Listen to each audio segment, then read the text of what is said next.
auxílio e das palavras dos meus bramidos. Amém? Olhe novamente para este versículo e vê se está escrito exatamente assim: Deus meu, por que me desamparaste? Por que te alongas do meu auxílio e das palavras dos meus bramidos? Amém, amém. Por bondade, assentai-vos. Se possível, mantenha a sua Bíblia aberta. Eu vou fazer uma ministração expositiva para o seu coração. E neste salmo que lemos hoje, eu vou falar um pouco convosco sobre quando as dores da vida nos fazem sentir desamparados por Deus. Quando as dores da vida nos fazem sentir desamparados por Deus. Servos de Deus, igreja do Deus vivo, noiva do Cordeiro, santos do Senhor, que hoje me ouve neste santuário, como os senhores e senhoras bem viram e são testemunhas oculares, nós hoje estamos situados no livro dos Salmos, utilizando o 22º capítulo e especialmente o primeiro versículo. Normalmente, quando olhamos para este salmo, nós visualizamos de forma muito nítida uma projeção do sofrimento do Messias. Haja vista que este salmo, ele é profético, ele é messiânico, ele é cristocêntrico e nele está expresso o sofrimento do Messias e a sua plenitude de cumprimento, de forma fidedigna, vai culminar na cruz do Calvário, onde o Filho de Deus oferece a sua vida em favor de cada um de nós. Porém, a minha proposta hoje aqui não é olhar para este salmo com uma visibilidade da morte vicária de Jesus, dos seus sofrimentos, dos seus algozes. Não é falar sobre a dramaticidade do Calvário e da pessoa de Jesus, mas a minha proposta é ser fiel à literalidade do texto, olhá-lo de uma perspectiva literal e convidá-los, à luz da Bíblia Sagrada, a fazer uma viagem na alma, no espírito, no homem interior do salmista. Porque, além de termos uma projeção cristocêntrica, esta projeção é feita por um ser humano, similar a mim, similar a você, que nesse cântico, além de ser um louvor, é uma exposição, uma anamnese da sua alma, onde ele fala das suas dores, das suas crises, dos seus sofrimentos e da maior dor que um ser humano que serve a Deus pode senti-la.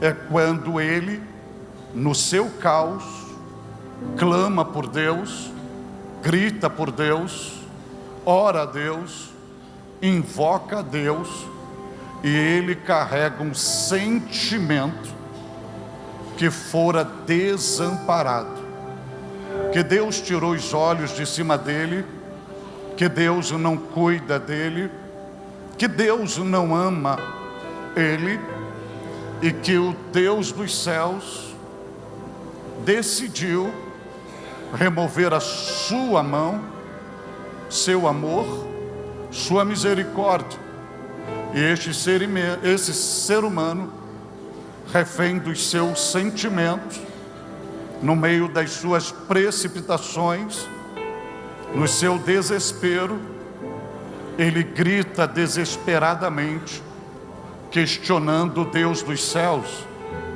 Deus meu, por que me desamparaste? Mas, quando você olha para este versículo, não é apenas uma pergunta. Este versículo ele tem duas perguntas. A primeira: Deus meu, por que me desamparaste? E a segunda: por que te alongas do meu auxílio? Ou seja, por que estás tão distante? Por que demoras tanto? Por que não reage imediatamente para me socorrer? Não tens ouvido o meu bramido, meu gemido? Não tem visto a minha situação deplorável? E nesse desespero, ele expõe a essência do seu homem interior, verbalizando a mesma, dizendo: Deus meu, por que me desamparaste?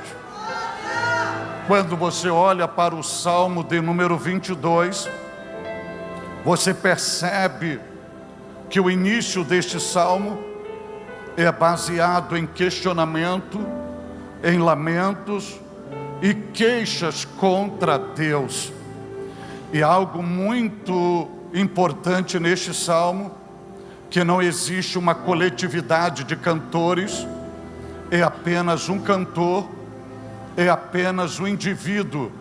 Logo, esse lamento é um lamento individual, é um lamento pessoal, onde o salmista, ele se enxerga ou se enxerga de uma forma tão degradante,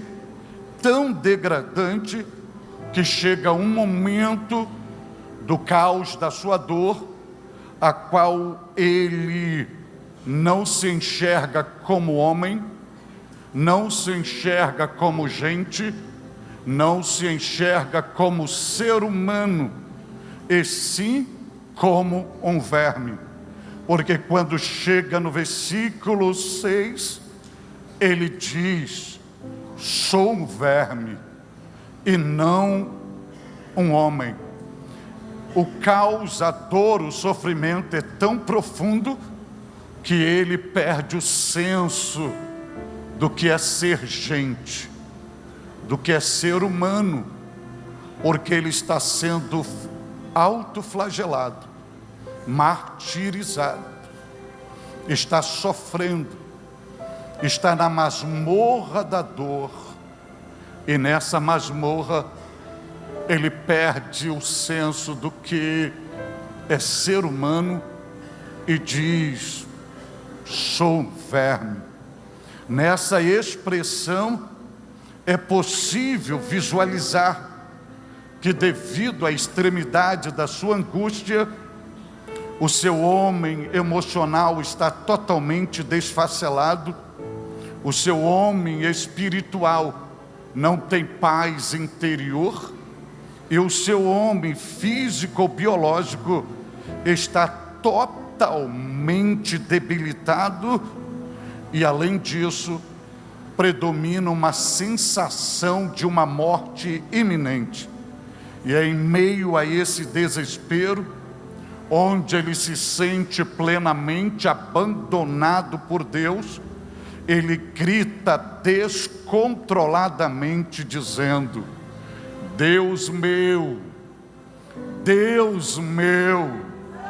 por que me desamparaste? Por que te alongas do meu auxílio e das palavras do meu bramido? Na veracidade veterotestamentária, não é articulada uma pergunta tão aflitiva como esta, porque ela representa o ponto mais baixo do desespero humano. No Novo Testamento, a morte do Filho de Deus, Jesus, o Cristo, na ocasião da sua dramaticidade no Calvário, esta pergunta volta a ser feita novamente. E em seu sofrimento, o salmista prefigurou o Messias. Por sua vez, Jesus, em seu sofrimento, ele se identifica com o salmista. Na cruz, esta pergunta vai ser ecoada pelos lábios exclusivos de Jesus, em seu momento mais profundo de sofrimento. Logo, se o próprio Jesus se sentiu desamparado ou abandonado pelo Pai, vale salientar aos senhores e senhoras que essa pergunta, ela é importantíssima na vida de um cristão fiel, que serve a Deus com amor, obediência e santidade. De fato, a indagação pessoal do salmista ensina a cada um de nós que na trajetória da vida existem circunstâncias tão difíceis, tão dolorosas, tão caóticas, que geram em nós transtornos espirituais, emocionais, físicos, que causam marcas profundas em cada um de nós.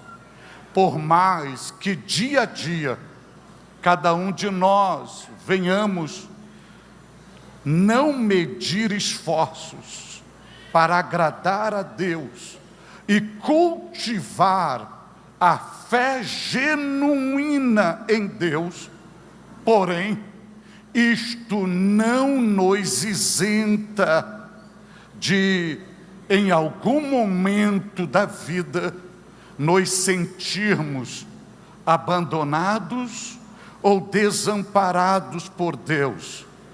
À luz da Bíblia, Davi, o homem segundo o coração de Deus, se sentiu desamparado por Deus. Jeremias, o profeta das lágrimas, se sentiu desamparado por Deus. Elias, o profeta do fogo, em um momento da vida, sentiu-se desamparado por Deus.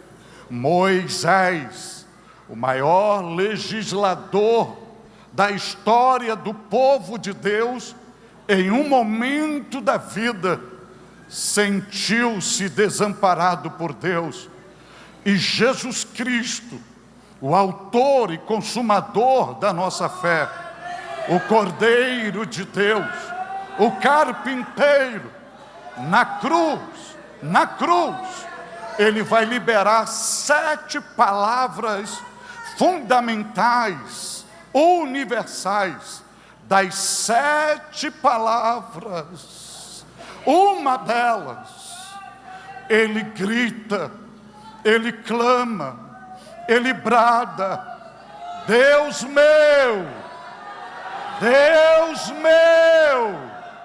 por que me desamparaste? Se o próprio Jesus sentiu-se desamparado pelo Pai, quanto mais eu, quanto mais você. Quem nunca disse, em meio aos martírios da vida: Deus meu, por que me desamparaste? Por que te alongas no meu auxílio e do meu bramido? Esse salmo, essa pergunta, esse lamento: Deus meu, por que me desamparaste?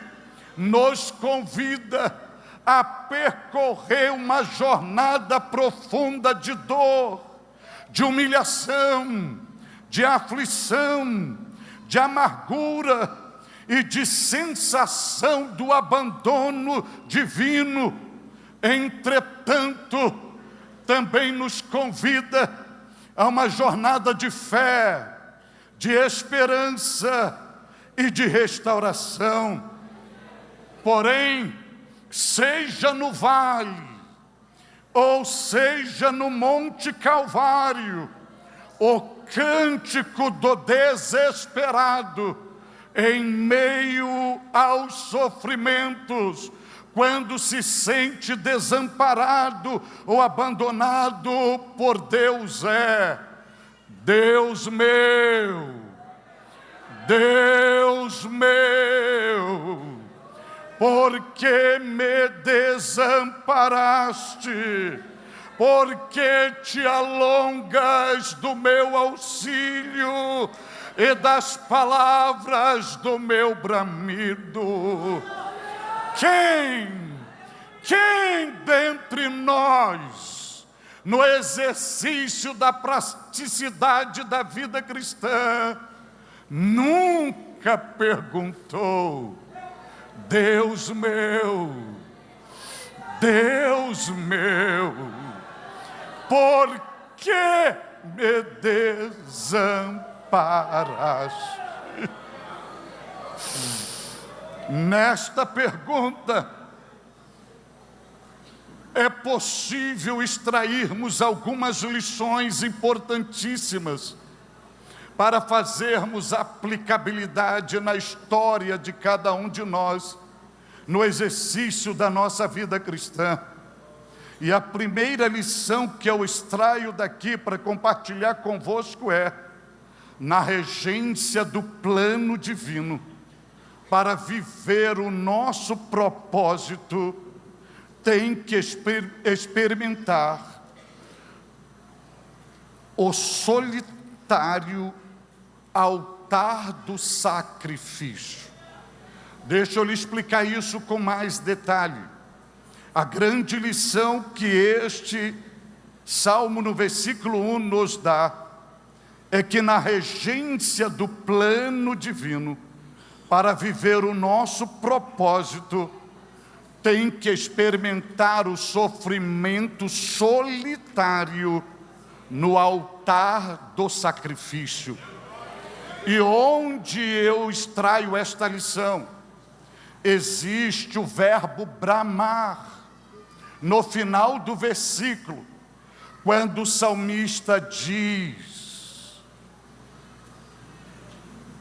e das palavras do meu bramido.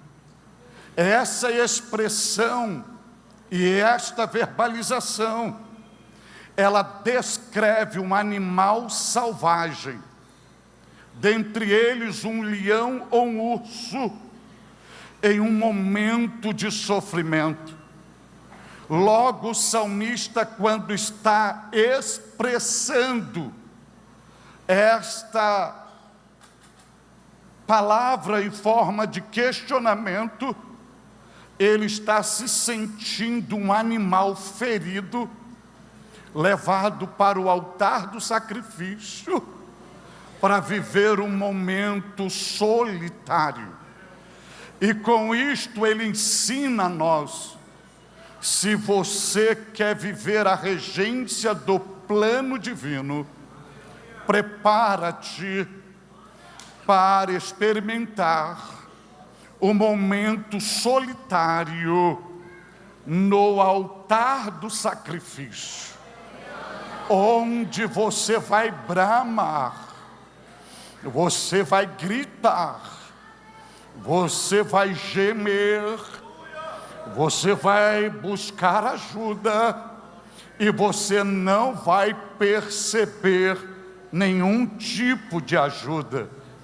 O salmista nos ensina que, nos momentos da vida É Deus que faz do nosso corpo uma oferta, e o próprio Deus nos oferece no altar do sacrifício. Se você olhar para a Bíblia Sagrada, você não encontra o diabo chamando ninguém para levá-lo ao altar do sacrifício. Você encontra o diabo propondo, como propôs a Jesus, glória, fama, riquezas, mas não o altar do sacrifício. Mas quando você olha para Gênesis 22, você vê Deus falando com Abraão e dizendo em outras palavras: quer viver o meu propósito, pegue o filho a quem tu amas e vá para o Moriá e ofereça-o em holocausto a mim, porque quem vive o propósito de Deus, Deus olha para ele e diz para ele o seguinte: você é muito mais do que uma estrutura biológica, você é a minha oferta na face da terra. Logo, a qualquer momento eu posso preparar o meu altar e olhar para você e dizer: eu vou te ofertar hoje no meu altar. E é justamente o que a Bíblia ensina. Quando você ler o Salmo 100, o salmista vai dizer que Deus nos fez ovelhas do seu pasto. Isto significa dizer-lhes que existem momentos que parece que o curso da vida de um servo de Deus é somente de pastos verdejantes e águas tranquilas. Aí de repente, sem aviso prévio, Deus olha para cada um de nós e Ele diz assim: hoje eu vou te ofertar no meu altar do sacrifício. Daí em diante o cenário muda, e muda completamente. Isto é, agora em diante não tem mais ovelha sorridente em pastos verdejantes, mas tem ovelha sendo conduzida ao matadouro para ser sacrificada. E é nesse processo que Deus, sem dar explicação, Ele tira o nosso couro, Ele nos faz sangrar, Ele nos despedaça, e Ele nos põe para sermos assados no fogo da provação. Eu disse assar, porque Deus não aceita oferta crua no altar. Ele recebe crua, mas para estar aprovada e para agradá-lo, ela tem que ser queimada, torrada. E é este processo que Ele faz conosco, e às vezes não entendemos, e não vamos entender mesmo, porque foge a lógica humana, foge a compreensão humana, foge a explicação humana, e a gente não entende. Por que tanto sofrimento? Por que tanta dor? Por que tanto gemido? Por que tanto suor misturado às lágrimas? E sabe por que tanto isso? Simplesmente porque somos a oferta de Deus. Deus te trouxe hoje a este lugar para lhe conscientizar: você é a oferta, você é o cordeiro, você é a ovelha para o holocausto da provação.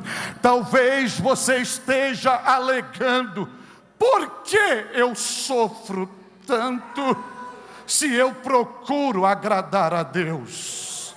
Por que eu sofro tanto se eu luto diariamente para andar em santidade?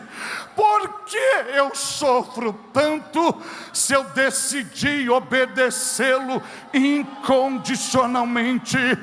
Aí a Bíblia responde: mesmo em obediência incondicional, mesmo em santidade, mesmo em fidelidade, mesmo em comunhão, mesmo tendo graça, mesmo tendo fé, mesmo tendo a presença do Espírito Santo, sabe por que você sofre tanto? Porque você é a oferta de Deus. Você é a oferta de Deus. E receba esta palavra: Deus não usa oferta que não lhe agrada. Deus só usa a oferta que agrada. Deus não usa oferta defeituosa. Deus só usa a oferta que tem perfeição. Deus não usa qualquer oferta. Ele só usa oferta que é fruto de obediência, submissão, rendição, quebrantamento e entrega total a Ele. Você é a oferta. Entende agora por que acontece tudo isso com você? Porque você é a oferta do sacrifício. E deixa eu lhe dar um conselho bíblico hoje aqui: pare de dizer que o que está acontecendo contigo é obra do diabo. Não é. É o próprio Deus que está ofertando você no seu altar. Agora deixa eu lhe dizer algo aqui muito importante. Se Deus está ofertando você no altar do sacrifício, logo Ele é o ofertante. Se Ele é o ofertante, Ele não sai de perto da oferta. Ele fica contemplando a chama da provação e queimando toda a carne da oferta. E quando vai queimando, e deixa eu explicar isso com uma linguagem bíblica, porque Deus proibiu os sacerdotes comer a gordura da oferta de holocausto, porque é na gordura que está o aroma para ele inalar. E quando você está ofertado no altar do sacrifício, ele não sai de perto do altar. Aí o aroma do sacrifício vai subindo e ele está olhando e fazendo assim.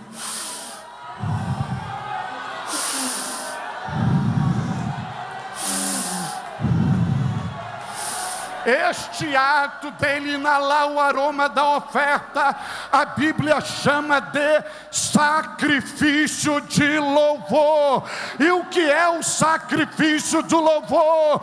É você no meio da dor, é você no altar do sofrimento, é você na crise, é você sangrando, é você nas lágrimas, e você dizendo para ele: nu saí do ventre da minha mãe, nu eu voltarei para lá. O Senhor o deu, o Senhor o tomou. Bendito, bendito, bendito, bendito, bendito seja o nome do Senhor. É você agonizando e dizendo: Deus proverá, Deus proverá, Deus proverá, Deus proverá. É você sofrendo e olhando para Ele dizendo: Tu és fiel, Tu és fiel, Tu és fiel, Tu és fiel, Tu és fiel, Tu és fiel. E Ele:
Glória a Deus.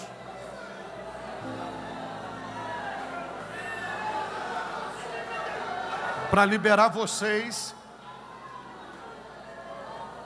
eu vou usar apenas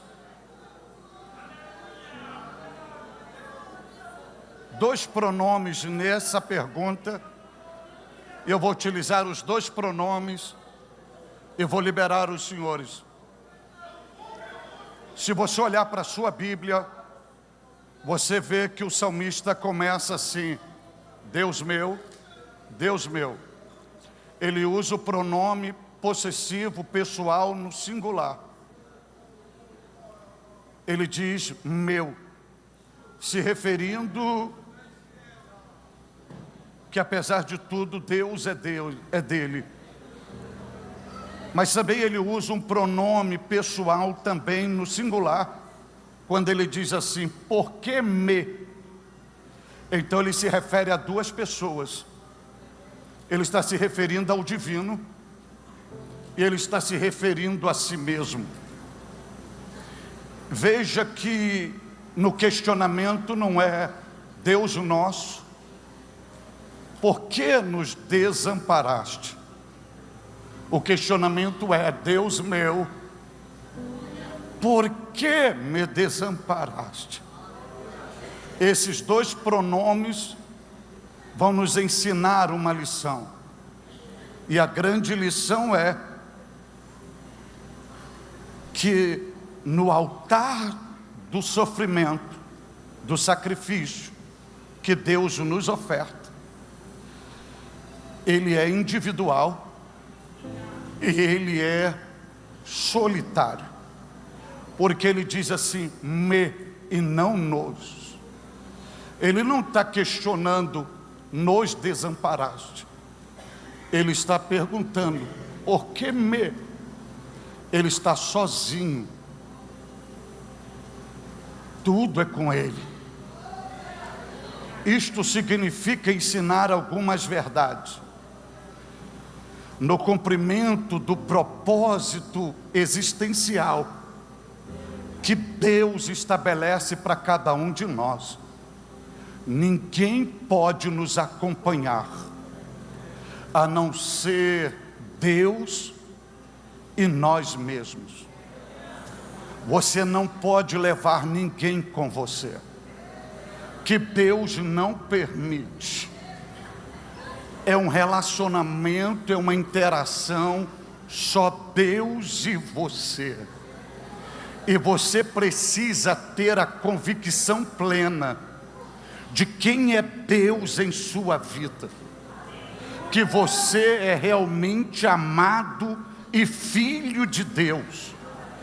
Porque se você não estiver esta convicção e não entender que a sua vida é regida pelo propósito divino, há uma probabilidade muito grande de você entrar em paranoia e com tendências de negar a fé e alimentando pensamentos tóxicos.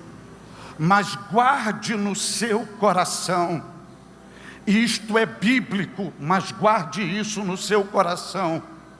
Deus não quer 2 ofertas ao mesmo tempo no altar. Deus não aceita 2 ofertas ao mesmo tempo no altar. A oferta é individual. A oferta é personalizada. E eu posso lhe provar isso biblicamente. Voltando a Gênesis 22, quando Deus pede para ofertar o filho de Abraão ao sacrifício, Deus diz assim, toma agora o teu único filho. E Abraão não era pai de um único filho, ele já era pai de Ismael. E Deus toma agora o teu único filho, e Deus dá o nome a Isaque, a quem tu amas. Deus está dizendo, não traga Ismael, e não troque Isaque por Ismael. Eu só quero Isaque. Deus olha para nós e diz: eu só quero você. Não adianta convidar mais ninguém ou colocar outra pessoa, porque Deus está dizendo: eu só quero você. Eu só quero você.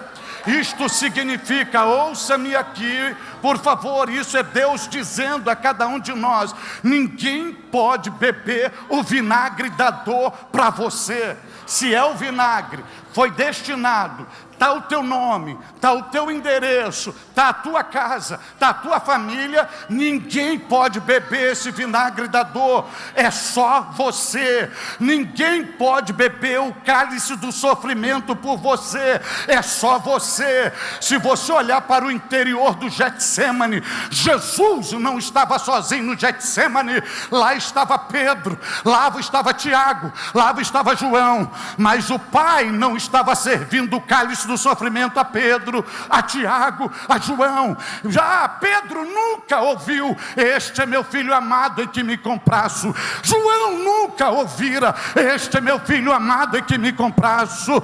Tiago nunca ouvira: este é meu filho amado em que me comprazo. Mas aquele que ouviu: este é meu filho amado em que me comprazo, chega o Pai com o cálice do sofrimento: beba, beba, é para você.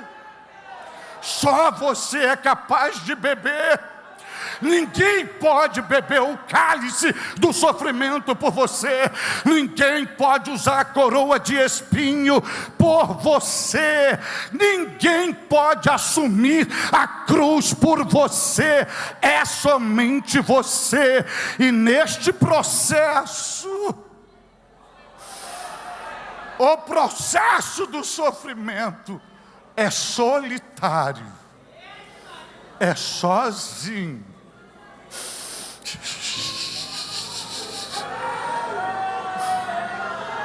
E vai me ouvindo um pouco mais: os teus melhores amigos e até aqueles que fizeram votos de morrer em teu lugar, eles te deixarão.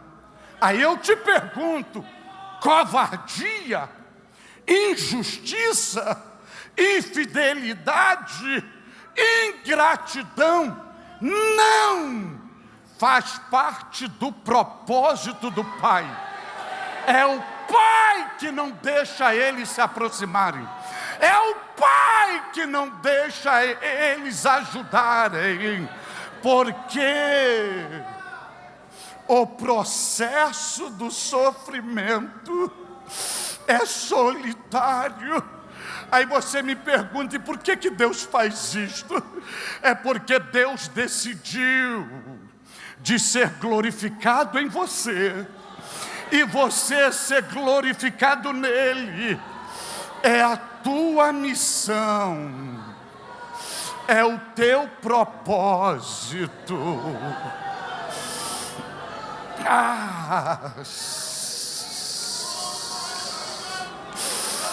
Aí você deve estar me questionando: e por que Deus me escolheu para isto? Por que Deus me olhou para fazer uma oferta? Eu vou lhe explicar.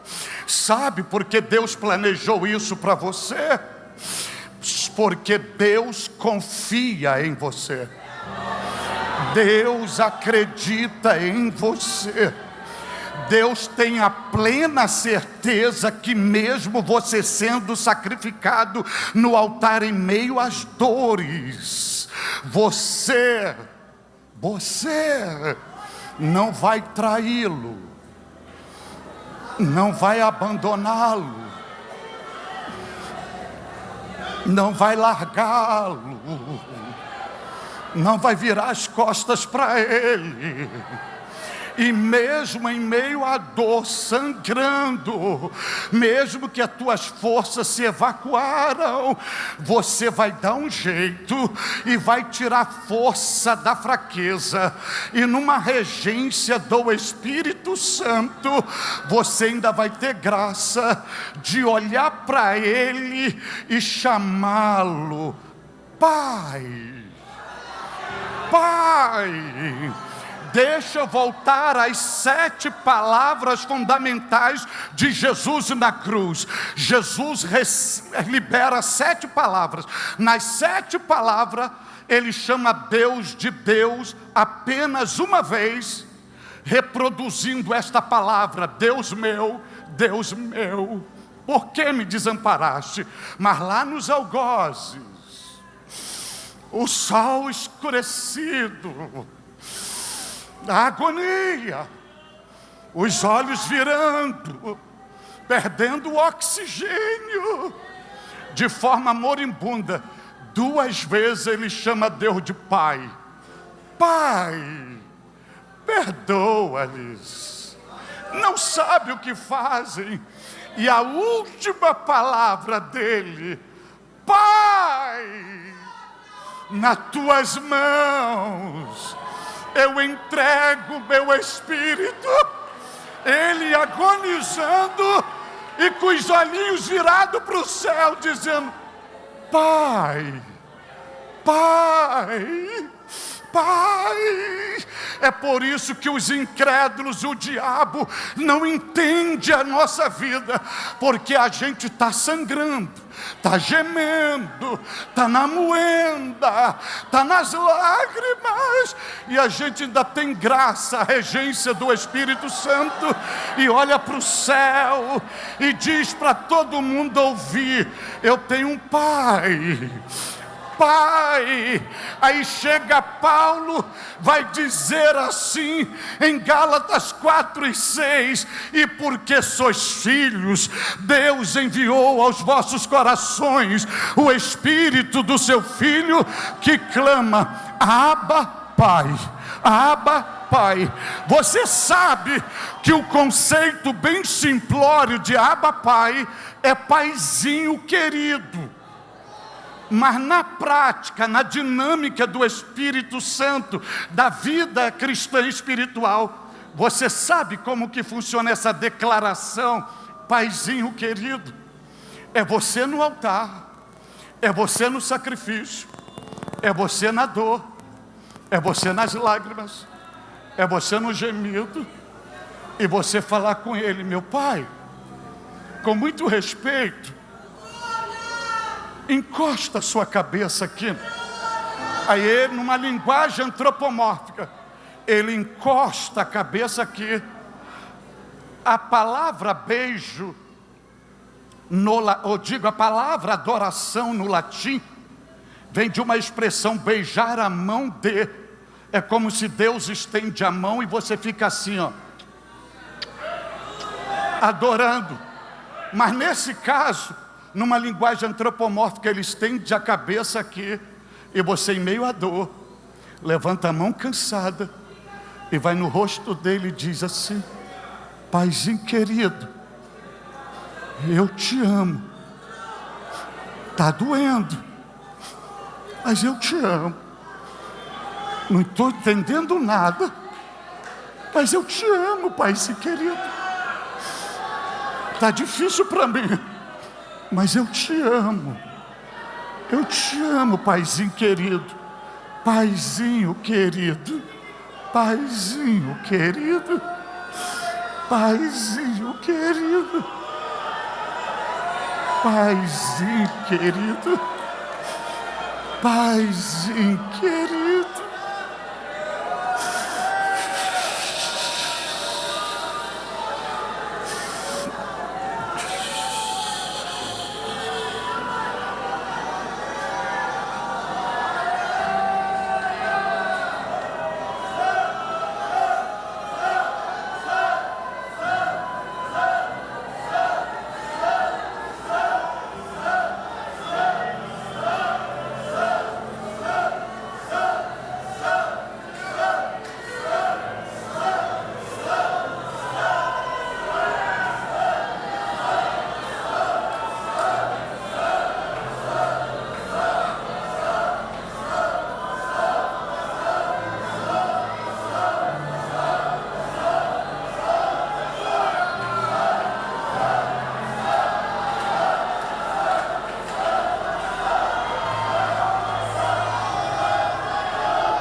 Se Deus se apresentasse diante de você no meio da sua dor, você teria coragem de dizer: Paizinho querido,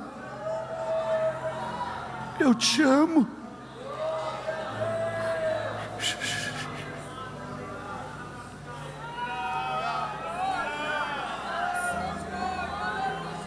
Eu não tenho o hábito de estar mandando repetir, mas se você sentir, se você for voluntário, isso não te constranger, você tem a oportunidade de dizer hoje: Paizinho querido, eu te amo.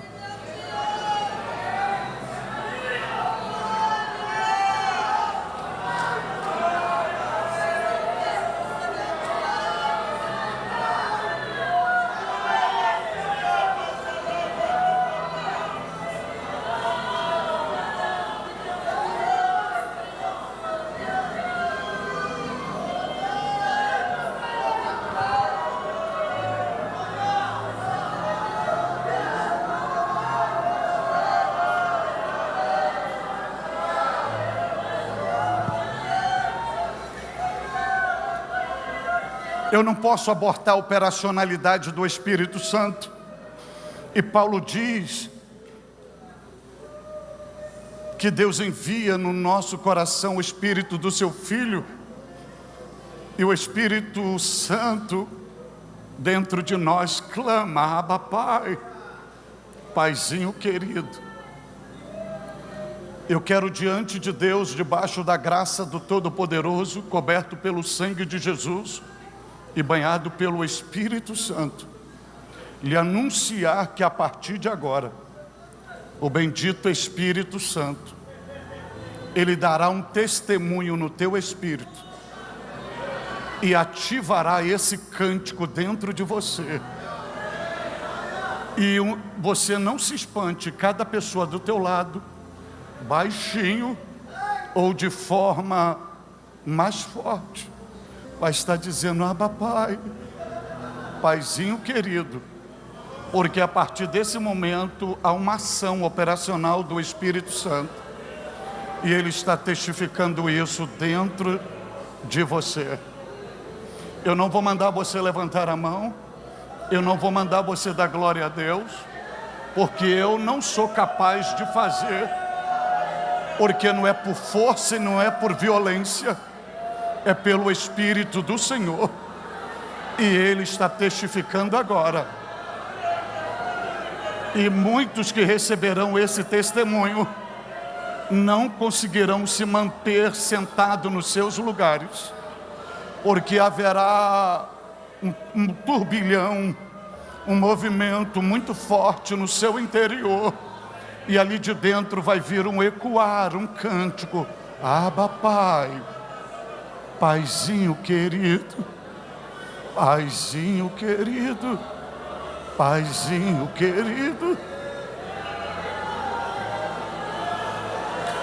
Aguardem alguns segundos e vejam o que o Espírito de Deus vai fazer aqui.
Para você não pensar que é coisa da minha cabeça, eu estou autorizado por Ele para dizer que a partir de agora, cada metro quadrado desse ambiente será dominado, impregnado, envolvido, encharcado com a sua gloriosa presença. E você vai ver pessoas chorando. E não se escandalize se outras saírem correndo e começarem a se jogar no altar, dizendo: Paizinho querido, mesmo a dor, mesmo no sofrimento, eu te amo. E você vai ver como onda do mar, começando do meu lado direito, pegando aqui e dominando aqui, vindo a este lado, vindo aqui, e todo esse ambiente sendo dominado pelo poder do Espírito Santo. E não vai ficar embaixo, até aqui em cima do altar haverá algo sobrenatural, no mover que não é de homem, não é manipulação, não é psicologia, não, é uma ação divina, é o poder do Espírito Santo. Você é a oferta, você é a oferta, você é a oferta. E você chegou aqui hoje dizendo: Deus meu, Deus meu.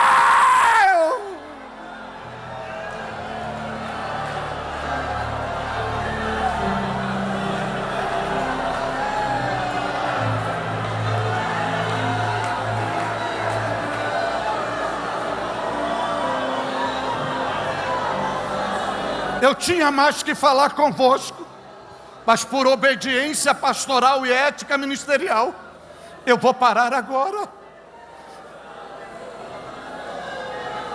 Porque não é no muito falar.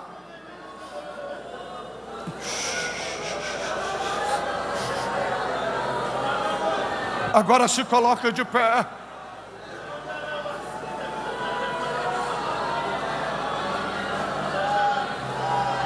Agora olhe para mim aqui.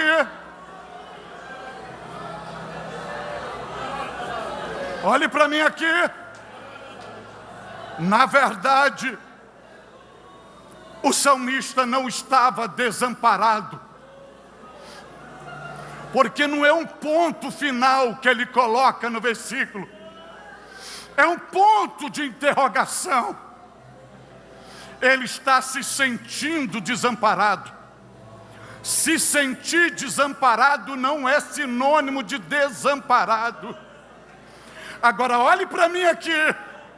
Ele se sentindo desamparado, qual é a primeira palavra que sai da boca dele? Não é desamparo. A primeira palavra é Deus. Deus. Quando você não estiver entendendo nada, não empreste a sua boca a Satanás para liberar maldição. Abra a boca e diga: Deus. Quando o vento estiver contrário, abra a boca e diga: Deus. Quando a terra e os montes estiverem mudando de lugar e as águas do mar estiverem bravias, diga: Deus. Quando você se sentir no deserto ou no altar do sacrifício sozinho, diga: Deus. Deus, Deus, Deus, Deus, Deus, Deus.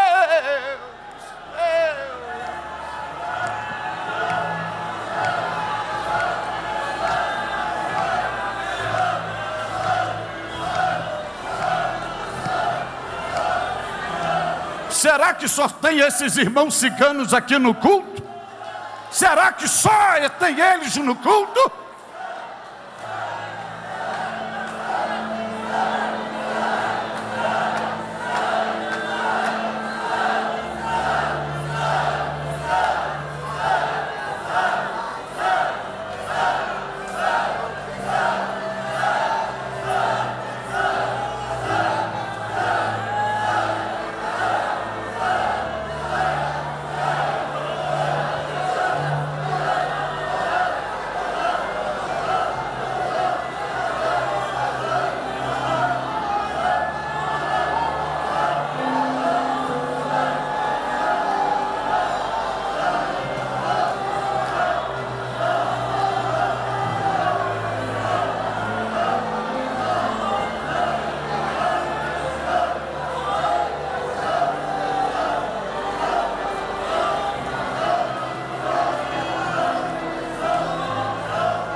A partir dessa ministração, eu vou dizer para vocês, anunciar o que Deus fará na vida de vocês a partir dessa ministração.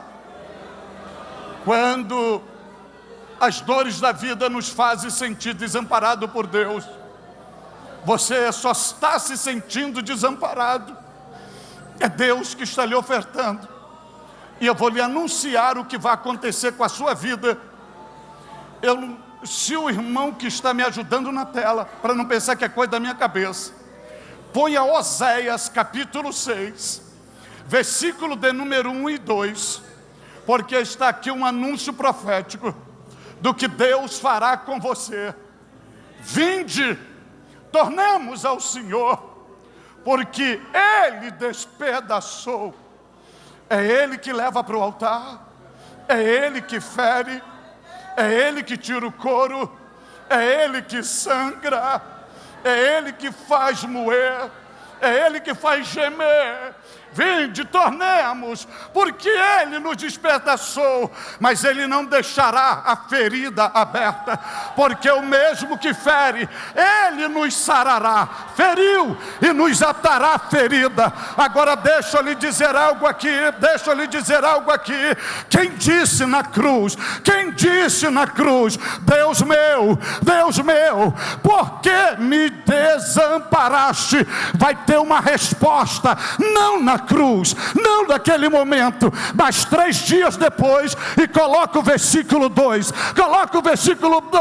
depois de 2 dias, Deus já está dando uma data. Filho, filha, aguarde 2 dias, aguarde 2 dias, aguarde 2 dias, aguarde 2 dias. Depois de 2 dias nos dará vida, e ao terceiro dia